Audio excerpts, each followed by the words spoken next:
Hello, in this video, let us look at how to use the unit circle to find the exact value of all 6 trigonometric functions if the angle is any multiple of 30 or 45 degrees. This method also works if the angle is 0 or 270 or 90 because those could be multiple of 30 or 45.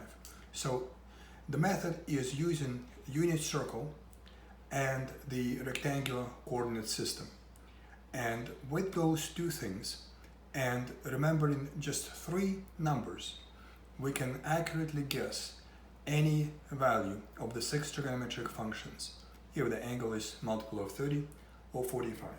So in this video, we will look at 3 examples of how to use this method, and then in a different video, we will discuss a little bit more why the method works and why we label the diagram the way we do. So here is the 3 numbers and the diagram and other facts that will be very useful. So here they are. And this would be a good thing to put on a cheat sheet and remember. So for the multiple of 30 degrees, we only remember 2 numbers, half, which is 0.5, and square root of 3 over 2. If we put it in the calculator, we will get 0.866 and more decimals. Square root of 2 over 2 is approximately 0.707. Now, our diagram will allow us to find the values for the sine and the cosine, but the other 4, the tangent, cosecant, secant, and cotangent, can be found using just the sine and the cosine. So this picture will be able to find us any value of the 6 trigonometric functions: sine, cosine, tangent, cosecant, secant, cotangent. That's all 6. So what we do is we use unit circle. Unit circle means the name unit means that the radius is 1 unit, meaning radius is 1. And so if radius is 1, that means this corner is +1, that's +1, -1, -1. And we will be using this picture to guess all of the values. So let's look at the first example. It is sine of 60 degrees. So first we need to visualize what 60 degrees looks like. So on our circle, we know that the first quadrant, any quadrant, is 90 degrees. So that's 90 degrees. 60 is going to be a bit more than 45. So a little bit more than half would be 60. Where it is precisely, we don't know. But we're using educated guess to compute it. So here is approximately 60 degrees, right here. And we are interested in the sine, which means we will be using the y-axis. So we are going to measure how much is the sine. So we go to the sine and we ask ourselves, how long is this length? And our choice is either half or 0.866. The reason we only have those 2 choices is because our angle is multiple of 30. And for multiple of 30, these are my only choices. And they could be plus or minus. So for the sine of 60, is this length, let's zoom in a bit, is this length closer to a half or closer to a 1? It is considerably closer to a 1. And the number that is closer to a 1 is 0.866, which is square root of 3 over 2. So this is our answer to the sine of 60 degrees. Now let's use the calculator and see if that actually works. So here is the calculator. We make sure that the mode is in degrees because our angle is in degrees. So the calculator has to be set in degrees, which it is. Now let's type in the sine of 60 and see what comes out. Sine 60, and we get 0.866, which is the decimal that goes with square root of 3 over 2. So as soon as we see the decimal 0.866, with all of these numbers, we should immediately remember square root of 3 over 2. And that's the answer. In the next example, let's look at secant of 135. Now, 135 is actually a multiple of 45 degrees, because if we take 90 degrees plus extra 45 degrees, that would be 135. So our angle is right in the middle in the second quadrant, and this is 135 degrees. Now the question is, which one of these are we going to use?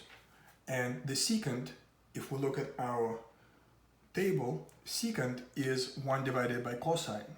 So we are asked to compute 1 divided by cosine of 135. Well, what is cosine of 135? That means we are going to go to this axis and see how long is this piece. Well, here we are. The only choice that we have to guess how long this side is only one number, because our angle is a multiple of 45 and there is only one number, square root of 2 over 2. The only thing is it positive or is it negative? Well, our answer happens to be on this side. That's a negative side. So we have negative square root of 2 over 2. So our answer is 1 divided by negative square root of 2 over 2. And 1 over a number is the same as the flip of a number. So this is the same as negative 2 divided by square root of 2. And we can simplify it because 2 could be written as square root of 2 twice, and we have one of them on the bottom, so we can reduce one of the square roots of 2, and we will get the negative square root of 2 as our answer. Now let's see if it actually works. So here is the calculator. 1 divided by cosine 135 is this decimal. That's not one of the decimals we remember. But let's see if it works, because our answer should be the same as negative square root of 2. So if we type in negative square root of 2, do we get the same number? Indeed we do. So that confirms that we have found the correct exact answer. The last example is the tangent. So here is the tangent of 30 degrees. Now we draw 30 degrees. It's a little bit short of the 45, so this is 30. Now the tangent from our table is equal to sine divided by cosine, so we need both of these values and then we divide the two. So here is what we need to figure out. Sine 30 divide cosine 30. Now for the sine of 30, we go to the sine to see how long the length is. Is it closer to half or is it closer to 1? Well, it's a lot closer to half, and that's the actual answer, half. And for the cosine, we go to the x-axis and ask ourselves, is this length closer to a 1 or closer to a half? Well, it's closer to a 1. So that means the cosine of 30 is square root of 3 over 2. Now dividing is the same as multiplying by reciprocal, so we have 1/2 times 2 over square root of 3. 2's cancel off, we get 1 divided by square root of 3. If we want to rationalize the denominator, meaning get rid of the roots on the bottom, we can multiply top and bottom by extra square root of 3, because 1 times square root of 3 is square root of 3, but square root of 3 times square root of 3 makes square root of 9, which is 3. So this is the final answer using exact value. Now let's see with the calculator if it works. So here is the tangent of 30 degrees. Here's the decimal.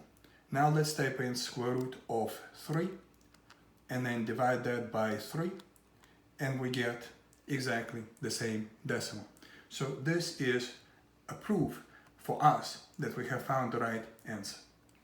And this is how we use the unit circle to compute any value of the 6 trigonometric functions if the angle is multiple of 30 or 45 degrees. If you have any questions on anything, please let me know.